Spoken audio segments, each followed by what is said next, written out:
এতে ফেরার কথা একদমই ভাববি না। না না দাদা, আমি বাড়ি ফিরতে চাইছি না। আসলে তুমি যদি আমাদেরকে কিছু টাকা পাঠাতে তাহলে আমাদের খুব উপকার হতো। আমি তোমাকে কথা দিচ্ছি, একটা কাজ পেয়ে গেলেই তোমাকে সব টাকা ফেরত দিয়ে দেবো। এই শোন, তোকে না আমি একটা টাকা পাঠাতে পারবো না। বাড়ির থেকে বেরোনোর সময় তো অনেক বড় বড় কথা বলে বেরিয়ে গেছিলিস। আর একটা কথা শুনে রাখ, বাড়িতে ফেরার কথা মোটেও ভাববি না। রাখ ফোনটা এবার। হ্যালো। কেটে দিল ফোনটা। হ্যাঁ গো, এবার কি হবে?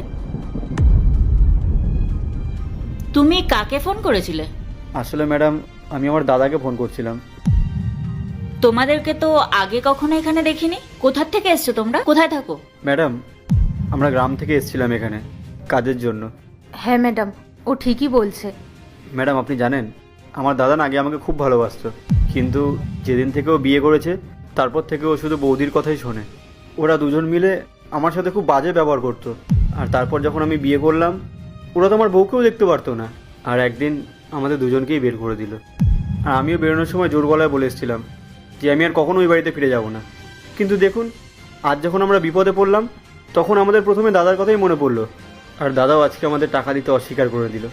ম্যাডাম, আমাদের ভাগ্যটাই খারাপ।